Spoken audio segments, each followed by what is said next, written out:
Sir हम एक लड्डू बाबू का वीडियो देखे थे, उसमें प्लेन क्रैश हुआ था तो लड्डू बाबू और उनके बस बच गए थे, ये कैसे हो गया? तो बाबू देखो, बात इसमें यह है ना कि आपको वो वीडियो जहाँ से भी आया है, वो वीडियो बनाने का मकसद ही आपको अंधविश्वास की ओर बढ़ावा देना। हकीकत है कि आप जिस बात को कहना चाह रहे हैं कि भगवान में पावर होते हैं और भगवान है, जिसके कारण वो लड्डू गोपाल बच गए हैं और उनके वस्त्र बच गए हैं। तो मैंने भी एक वीडियो देखा है, उसमें कहा जा रहा है कि सारा प्लेन क्रैश हो गया, सारा आदमी मर गया और उसमें एक भागवत गीता किताब थी, वो बच गया।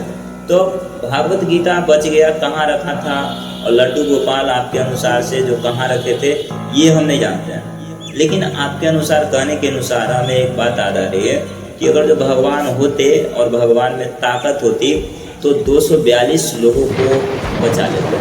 प्लेन करोड़ों रुपया लगा के प्लेन को बनाया जाता है और वो भी बच जाता। भगवान क्या इतना निर्दयी है आपके अनुसार? आप ही कहते हैं कि भगवान बहुत दयालु है, भगवान बहुत ताकतवर है, तो बचा लेते हैं और सबको मदद करते हैं। तो 242 आदमी क्या भगवान के दुश्मन थे जो नहीं बचा पाए और नहीं बचाए?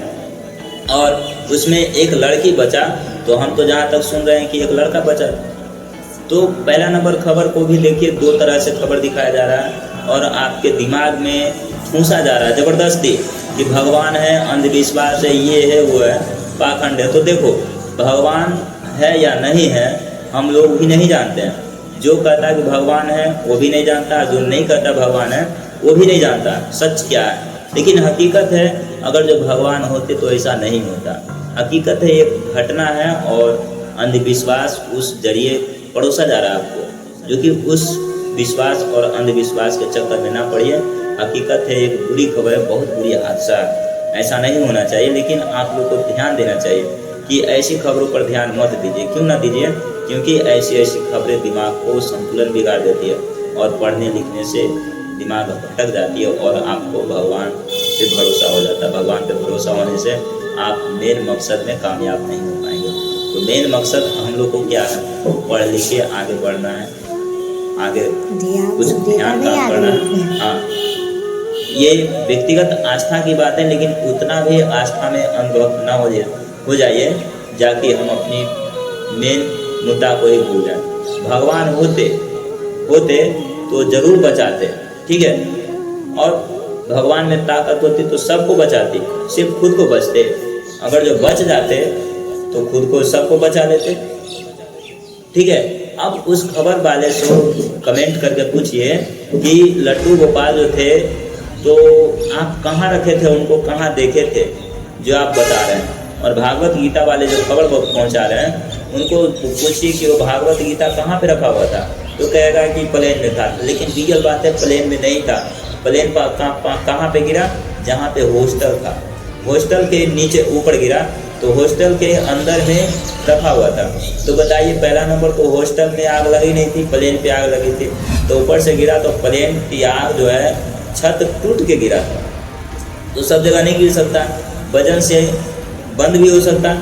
तो हो सकता है जहाँ पे भागवत गीता रखे होगे वहाँ पे लड्डू गोपाल की मूर्ति भी रखे होगी। तो हो सकता है उस भागवत गीता और लड्डू गोपाल दोनों भीड़ में या किसी कारण से आग उस पर नहीं पहुँचा होगा, इसके कारण वो बच गया होगा। तो इसमें चमत्कार वाली कौन सी बात हो सकती? चमत्कार की कोई बात ही नहीं है। वहाँ पे एक व्यक्ति के द्वारा नहीं बचा पाना ये गलती है। और दूसरी बात है, जो खोज रहे हैं कि उस दुर्घटना और चिंता की स्थिति में, दुख की स्थिति में आपके दिमाग को भटकाया जा रहा है, दूसरी तरफ मोड़ा जा रहा है, तो ये बहुत बड़ी साजिश हो रही बाबू। उस साजिश से बचना है और आगे कुछ नहीं कहेंगे, बस यही कहेंगे कि सोचिए तर्क के आधार पर और विज्ञान के आधार पर सोचिए और परिस्थिति को बढ़िया से सूक्ष्म तरीके से देखिए कि परिस्थिति कैसी ओर जा रही है और हमें किस ओर दिमाग लगाने के लिए कहा जा रहा है। आगे कुछ नहीं बोलेंगे, आप ध्यान दीजिए और पढ़ते रहिए। आपका भविष्य मंगल में हो, शुभ हो, ठीक है। ये क्वेश्चन आप लोग पूछ के बहुत अच्छा किए ताकि हम उसको बहुत अच्छे से जवाब दे पाएँ। शायद हम आपकी भावना को ठेस न पहुंचाए होंगे और आपकी सवालों को जवाब हम दे चुके होंगे। इसके लिए जय हिंद, जय भारत, जय भीम, जय मूल निवासी, जय संविधान।